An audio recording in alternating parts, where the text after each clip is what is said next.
Hi everybody, and welcome back to our YouTube channel. Today we're doing Q&As. It's incredible, really. I mean, we sent out a video. We did a video that we published asking people to send questions. I've got 20 pages of questions here. There's more than 150 questions. Are we doing everything today? Answering every question? We're not doing everything today. I mean, it's going to be too much. Today. But we're going to start by answering a few of the questions today, and then we're going to split this up in episodes that will be coming in the near future. So, you know, I mean, after a while, you'll probably get to know us really well, considering all these crazy questions that we have here. And you're reading the questions? Yeah, today I'll read the questions. Next time you'll do it. Okay. Okay, let's start then. Bring it on. Bring it on. So, of course, we were talking in the beginning of the video that we did where we encouraged people to send us questions. We were talking about the almond, who got the almond. And that was actually, no, you're not supposed to say that. Oh, no, I'm not. That's not the diplomatic answer. So anyway, Sorry. we were talking about the almond because we did a Christmas video back in 2017 where we showed you the traditional Norwegian Christmas porridge where we put an almond, and we never actually showed who got the almond. Now, the politically correct answer is that it doesn't matter who got the almond because we shared the little prize that you get. The marzipan pig was split in two, and Arne got his part and I got my part. So that's the politically correct question, Okay. but I think you've already understood who got the almond. So, But I share. yeah, I'm so of course you share. I'm so kind. You're so kind. Yeah. Okay, so let's do a few of the questions. We're going to start with Carola Martin. Her question is in Swedish, but I'm going to translate it into English. She would like to know who made the beautiful shelf behind us in the Q&A video where we asked for questions. We're standing behind a shelf made out of an old sled. So who made that? That was me. That was you, It's yes. my recycling thing. We love to recycle. And We had that for years in one of the outhouses. And we did, yeah. didn't use it because it's too heavy and it's broken in some places. So we made a shelf. It's going to be for herbs in summer. Yeah, plants and herbs. Plants and herbs. And do you know where it came from originally? It was in one of the outhouses. So Yeah, but where? no, it came with the property when we bought it. This one? Yeah. Oh, okay. So it's not from your family. No, you haven't been in that house. I haven't been in that house for a while. No, I know there was stuff here when we bought it. I just don't remember what. Not that much, but we had like 4 pieces. That's one of them. Okay. He doesn't get around much. Well, sometimes I just close my eyes to all the clutter that we have in some of our houses. So let's go to the next question. RLS161 has a question for us about knitting in the dark. We talked about knitting, and you were talking about your childhood when we were knitting in the dark. And the question is actually not a question, it's more of a request. This person, I don't know if it's a male or a female, but they say they'd love to see a picture of your grandma since she taught you how to knit. And we were thinking we could show you a picture, or we could show you something even more personal. So I have a drawing of my grandmother. This is my grandmother. In a jacket, which we also showed in one of the Out of the Closet videos. Yeah. It's the Blue Mountain. Yeah, and I made this in '97, and I think I took the picture in the '80s when I was working at the farm. Yes. And then I made a drawing like 10 years later. Yeah. So this is actually made by hand by Arne, his beautiful grandmother, who I have to say, and I'm very sorry, but I never met her because she passed away about 10 years before I met you. Yeah, and we spent a lot of time knitting together, and especially one winter I was working on the farm. So this is from that winter. Yeah. And then we were knitting, and she was telling me stories about the family. And I know that you had a very, very strong bond with your grandmother. She practically raised you because your mother had to work. So your grandma... so in the summer we stayed with her and my grandfather up in the mountains with the cattle. So in the summer we spent more time with my grandparents than the parents. Yeah. So this is not She a was a photo, good knitter. but it is what his grandmother looks like. I can say that for sure because I have seen pictures of her and she looks just like in the pictures. You're a great artist. Thank you, You're welcome. grandmother. Okay. So next question is from Karen Sorrentino. Again, another question for you. Okay, bring it on. Arne, you mentioned growing up on a farm. Was it a working farm for income or one to sustain the family? And growing up, did you envision always working on a farm? Yeah, I was like, what do you say, arving? Yeah, you were the heir. The heir. So I was supposed to take over the farm, but I didn't want to be a farmer. So I said to my brother, "You can have it," and he's the farmer now. Yeah. And we were 4 generations on the farm. So my great grandparents, they were old, so they didn't work when I was a kid. They worked in the farm, of course, but not with anything else. And my grandfather and grandmother, they were also working on the farm, but they also had jobs outside. Yeah. And so did my parents. Yeah. So we had cattle and sheep and chickens and horses and Yeah, I want to add a few things though, kind of because I know the facts. I'm better with facts. okay. Because you're all, you know, A little bit. So, I mean, no, just a few facts. It's a very old farm. Arne's family has been there since the early 17th century. Well, not on that spot, but Not on that spot, but on the farm. on the yeah. And of course, the farm has been broken up and made smaller and smaller as the generations have gone past. Yeah, actually, passed by. it was a big farm once, and Yeah. our farm is for a smaller part of the bigger farm. Exactly. So the original farm and your ancestors have been there since the early 17th century, and it's a dairy farm, so milk production, and in fact it is a working farm for income, And it still is. and it still is, yes. And now your nephew, Yeah, he's going to be the taking farmer, over. I guess. Arne has 2 nephews who both wanted to take over the farm, but Arne's brothers, our nephew's mother. She's also from a farm. She's also from a farm, so luckily they get to inherit a farm each, which is actually really cool because it's fair. It's totally equal. One farm for one of the sons, and then another farm for the other son. So I'm the only one without the farm now. Yeah, but we don't want a farm. No, we have a garden We have a garden. Yeah. Okay. and a lake. Fish. And a We great can be lake. fishermen. Yeah, Yeah. we can. So let's do that instead. Let's do that. Okay. So, and the next question is for me. It's from Selena Sir. And her question is, Carlos, have you ever considered changing your knitting style? You often mention that Arne is faster than you at knitting. Have you tried different styles? Okay, so I learned to knit the English way, the British way, from my mother. She taught me that way. I then learned to knit from Arne, the Norwegian way. And when I'm doing the 2-color work, it works very well because I do the Norwegian with a yarn over one finger and then I throw in the other one. So that's perfect. And when I do something like a sock, nowadays I'm doing it more the Arne way. I used to do it the British way, but I'm doing it more the Arne way. So I do that.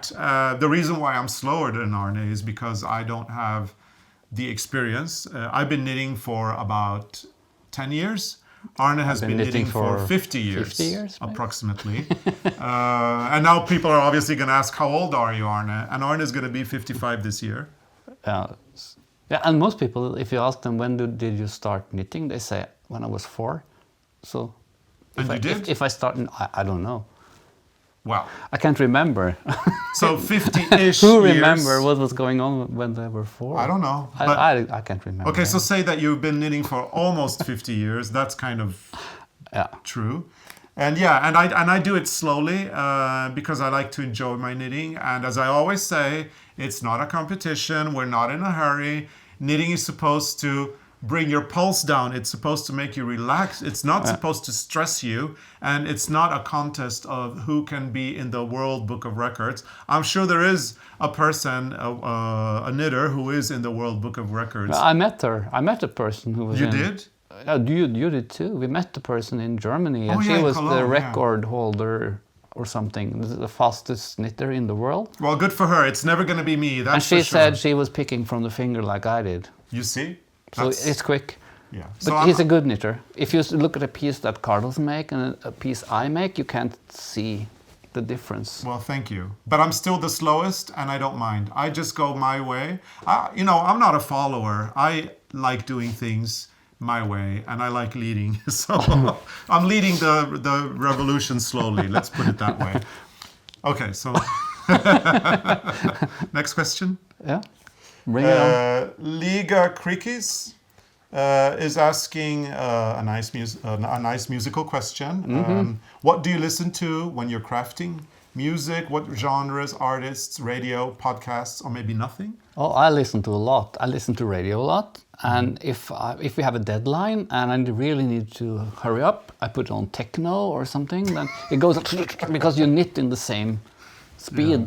It's strange how your knitting, the speed changes with the music. And when he puts the techno on, that's when I leave the room. Yeah, because and the needles are going all over there. Yeah.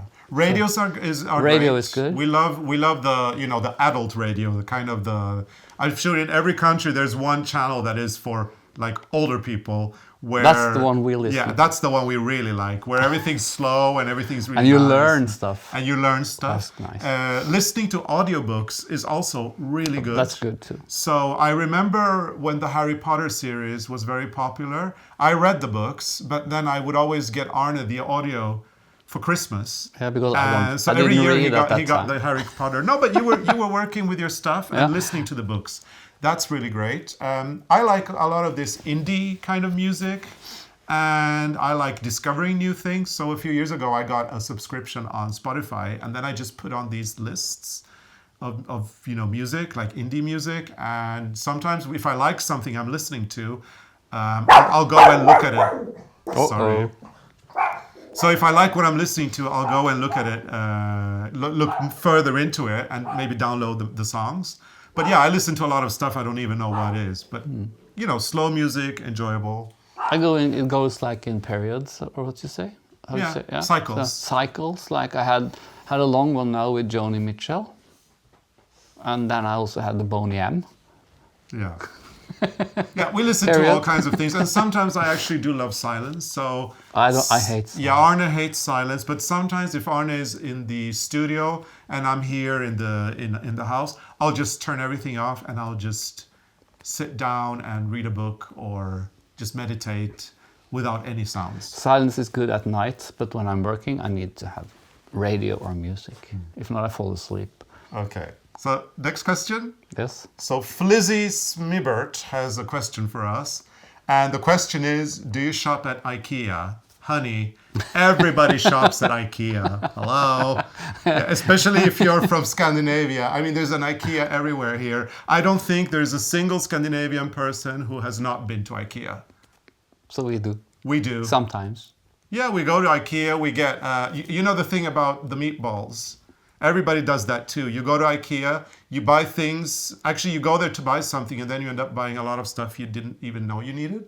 But it's near the cash register. Mm-hmm. You get that stuff and then you go to the restaurant and you order the meatballs, the Swedish meatballs with the sauce and the potatoes. I mean, in that sense, we are pretty ordinary people. And they have a good bookshelves. Yeah, they have great bookshelves and a lot of stuff. But we also bought a lot of crap there. We bought a lot of stuff that break down after 2 months. But the classical things to buy in IKEA are napkins. They're always in the end of the... I prefer flea markets, actually. Sorry, IKEA. But IKEA is good for stuff that you need to buy to store. Like small things. And then I have to say, I have this, for some reason, I'm a linguist. I speak many, many languages. And for some reason, I'm good at that. So when we buy the IKEA stuff that we have to put together, Arne is looking at all these pictograms and he can't understand a single thing. But that's the Norwegian thing. And I have to translate because I look at it and because it's also a language, the written. Mm-hmm. But this is a Norwegian thing. I heard it on the radio, one of the grown-up radios. They said that Norwegians never read instructions. Yeah, but this is... And I don't know why, but I'm the same. I hardly never read any instructions. But the IKEA I just start and instructions see what happens. But the IKEA instructions are pictures. And Yeah, when you look at them, I've seen you them. don't understand them. So. I use them in my scrapbooks. I fold them and sew them in my scrapbooks. Yeah, but usually I have to sit there and I have to tell him this, you do that, because I can read that as a language. For me, it is a language, in fact. Oops, somebody's coming to visit. Okay. Anyway, Okay. IKEA, yeah, everybody shops in IKEA. I think nowadays it's so global, it's all over the world. So, yeah, it's there. Yeah. Why not? So, next question is from Dorothy Griffiths. And she writes, hello, my lovely friends. You both Hello. look gorgeous Thank you. in your sweaters and scarves. Thank you so much. I have a couple of questions for you. When you were both youngster, what careers did you think you might follow? And if you had to follow another career path in life, what would you choose? So Arne, what career did you think you were going to have when you were young? Fashion designer. Oh, really? Oh, Actually, okay. I knew maybe I had to be a farmer, but I wanted to be a fashion designer. So I remember I told other kids in school when I was in, what you call that? Like in 7th class, I think. 7th grade. 7th grade and things. Or when you were 8, when you started to think about what to do after, I said, I want to be a fashion designer. Oh. But it took many years before I became one. Yeah, it did. And you went through a whole lot of... things. I went to art and craft school because I thought that was kind of a beginning to the design. And then I did farming school and gardening school, a lot of different schools. And then you ended up at the School of Design where you did take a fashion degree. So, and now you're here. And the other question was, if you had to follow another career path in life, what would you choose? So if you could have another profession, I what would be it an antique dealer. I knew that. Okay, so my turn.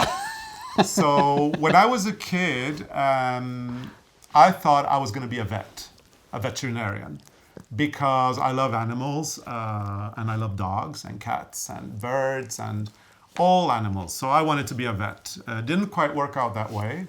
Now I do something completely different, which I love doing. And if I had to follow another career path to be something else, and I've said this before, I would love to be a journalist, and I would love to have my own radio show. I love radio. I You love have talking. a radio voice. I think I have a radio voice, and I love putting images on people's heads. So I love, because when you're on radio, you can't actually see, and so you need to describe things in a way that people get images in their mind. If I would follow another career path, I think a radio show would be perfect for me. But when I was very little, my plan was to be a Native American or a ballet dancer. But then I was very little. Yeah. That was when I was a kid. But that didn't happen. That didn't happen. No. So yeah, and then Dorothy finishes the email by writing, "Thank you, Arne and Carlos. You always make me smile. You two are the most lovely people in the world." Oh, that's Thank nice. you. Thank you. That's You're so nice. sweet. Thank you. Or maybe we should say, "Stop! You're embarrassing me." Just kidding. Just We've seen kidding. too much nanny. Yeah. Okay. So anyway, Okay, next question. next. Kari SF. She writes, "It's so pleasant to knit and listen to you two. Thank you. What is your favorite color in the world? And what has been your experience with knitting and airplanes? Thank you." Colors, like that goes in, like sometimes I cycles. feel for blue and sometimes green. Right now I have a green, I think. I'm not sure. But we like every color. Yeah, I like very bright colors. I think maybe it has a little bit to do with spending the first 10 years of my life in South America, where my father was working. My father is Swedish, but he was working in South America. And I think bright colors have always been very attractive to me. I love all these hot pinks and reds and oranges and blues. But yeah, as Arne says, it varies. It depends. Actually, Which it even mood you're depends in. in a mood. Yeah, I mean, it can go from one day to the other, and sometimes I love black. But So- if you seen me in mustard, that's bad. So, No, but you can have any color. Thank you. You're welcome. Okay. And There was then another question. yeah, knitting and airplanes. Yeah, I have never knitted in an airplane because I think if I start knitting in an airplane, there's too many people who want to know what you're doing. Yeah. But you have done it. I remember you were knitting from Lima in Peru Yeah. to Cusco. Yeah, but I have you a know, picture of it. A domestic flight in Peru is you're kind of incognito there. Nobody's gonna know who we are anyway. And in Peru, a lot of men knit. It's in the culture there. it's not so Especially strange. people. Yeah, it's not strange at all in Peru. And when we were working in the fashion industry and we were manufacturing knitwear, it was made industrially in Peru. The greatest knitters of them all were all men. Actually, the men are knitters in Peru and women do weaving and things like that. I'm talking traditionally in their societies. They're great artisans there. And anyway, so I felt in Peru that it was a place where I could actually knit on a plane because nobody was going to even look at me. And actually, nobody even did look at me. No. But, you know, I mean, if we fly to, say, for example, we go from here to Tokyo, 11 hours on a plane, I'm not going to start knitting because I know people are going to start looking at us. And then, you know, you're stuck in a plane for 11 hours. So, I'd rather read a book. yeah. But sometimes we do bring our knitting gear on an airplane in our hand luggage, and it's fine. We've never had any issues. Once in France, Yeah, I was going to say France and in Mexico. but that's a long time ago. In Mexico, if you bring a circular needle, they'll cut the needles and just give you the But you've the seen this. thread. You've seen this Norwegian series Lillehammer, yeah. so you know what they can do with a circular. Yeah, well, So- we're not going to go Okay, there. no. And then we've got a new question from GoVid, who asks us if we ever have knit night with friends. Oh, we had when I was a kid with friends. We had knit nights. Yeah. We were like maybe four or five, and we were all knitting. It's more and more rare that we do that now because we do a lot of it for work. So we do knitting retreats. We've been to America, especially in America. They love knitting retreats there, which we love too. And so you get to go to these beautiful locations, meet knitters, and spend time with them. And We've done it in knit. Norway also. We've done it in Norway, we've done it in America, we've done it in Japan, Yeah. we've done it in the UK. So yeah, we do it a lot for work. But it doesn't really feel like work. But when in you're this one of house, those- every night is a knitting night. Yeah, except it's not with friends. It's just the two It's of just us. the two of us and the dog. Okay, so let's go to the next question. Next, yeah. Terry is asking for a pattern for Arne's grandmother's green sweater that she wore when she milked the cows because it's beautiful. I have to say there probably is a knitting pattern for It that. is. It's a knitting But we won't release it, and the reason why we don't want to release that pattern is because it's not ours. We never designed that sweater. It's somebody else's design, and we're very respectful of it. We don't know who the designer is. We don't know if the designer is alive or dead, but it's not our design, so it's not up to us to release it. But we have the pattern, and it's called Maihaugen. Maihaugen, yes. Maihaugen. And I think there's a book out in Norway with old patterns. Maybe it's in that book, but I don't Yeah. know. If you're going to publish old patterns like that, you have to find out who's the owner, or who yeah. has the rights. And so, sorry, we can't. It's do very that. delicate, these things. You have to be very, very careful. with Especially what now. you release. Before, in the old days, it was no problem, but then knitting became so popular, and suddenly there are people who claim rights for old patterns. And a lot of these patterns are actually part of our, what do you call that? Heritage? Heritage. Heritage. Okay, and Terry has a second question. She writes, I know that you crochet and knit. Have you ever tried weaving, spinning, or rug hooking? So Arne, are you a hooker? I mean, I hooked a lot. yeah, rug hooking. I did it that was like in the 70s, I think. We did it in school. Mm-hmm. But we had this thing called ready cut. You bought this, it's like a cone with short yarn, and you had this hook, and you could buy the whole pattern. So the answer is yes, you've done this. Okay, yes, I've done that. And how about weaving? We've got, Yes. how many looms do we have here? Now we gave away one, We've got 3. so we have 3. And they're old, aren't they? Old, huge. The one you like, they're so big. So. And before I met you, because you haven't been doing this after I met you, but before I met you, you were weaving a lot. You were making a lot of carpets and selling them. I made carpets and sold them. You know, like these Finnish rugs, which is hairy. Yeah, so those I bought, kind of rags. Those. Yeah, I bought. You know, when you weave fabric, you have the edges, and they cut them off. So we use those edges that is hairy, and then I wove them for rugs. And you use a comb and you put all the threads up, so they're like hairy. I think it's called Finnish rugs. Yeah. And how about people. spinning? I know that we tried spinning with this lovely lady about 10 years ago, which was really fun. And we have a spinning wheel in one of the outhouses. And my grandmother, which I showed the picture, she tried to teach me how to do it. Yeah. But I made like lumps all the time. So I'm not good at the spinning wheel, but I've made yarn with the one you hold. What's that? Håndtegn. Yeah, the one that you hold. The one. This one? Yeah. I don't know the English. It's a håndtegn. Yeah. So I was spinning with this thing. And then I made yarn of poodle and sheep mixed together. I remember that. So yeah, the answer for spinning is yes. So let's go to the next question. It's yes again. Yes. Yes. Next question. E1 Williams from Wales would like to, thank us for inspiring a middle-aged man to pick up wool and needles. You're welcome. You're welcome. Question is, which gives you most pleasure in knitting or crochet and even your gardening? The ability to design something that reflects your aesthetic or the tactile physicality of creating it. So the question is, do we prefer designing or creating or making it? Both. Both. I think it's sometimes when you're in the mood, it's really fun to make a collection and do the design. It's a lot of work, but I like that part. And it's not just about making one piece, you make a collection, and that's kind of. I can tell you, Ewan or Iwan. Iwan maybe. I can tell you one thing. What doesn't interest us, or at least me, I think you too. The least interesting part is the finished product.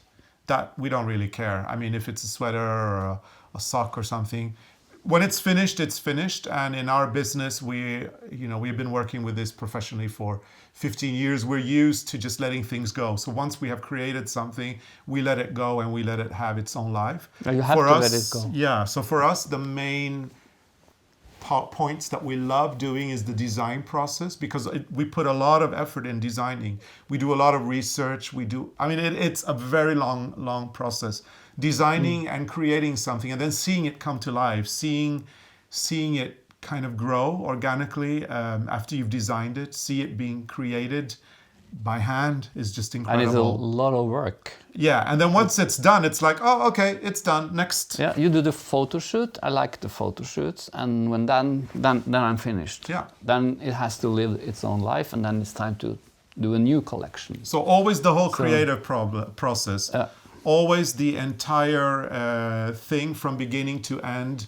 When you're designing, when you're creating, when it's coming to life, we love that. And then once it's finished. Yeah. And then when we do knitting or crocheting, that's like, normally we knit and crochet for projects that are for books or just to clean up in the studio or just for fun. Yeah. It ends up like UFOs very often, but then that's nice. That's like relaxing, and gardening is always fun. Yeah. It is. Lots of fun. Gardening is when we kind of empty our minds. Yeah. If you don't have any new ideas, just go in the garden and dig in the soil. Yeah. Okay. I have a question for you, Arne. Oh, what's that? From Shirley Beard from Seattle. Hi, Shirley. Hi, Shirley. Question is, if you could be anyone, male or female, alive or dead for a day, who would you be and why? A female. If you could be anyone, male or female. Male or female. Alive or dead for a day, who would that be and why? Who would that be? That's a difficult question. Yeah, but if you could choose anybody, I mean... Anybody for one day? Probably someone very rich. Yeah, but who? Or who? Who you do want? Who do you want to be? I don't know. I mean... It could be a dead one. Yeah, but you don't want to be dead, do you? No, but you can... Oh, you mean like choose somebody who's dead? Yeah.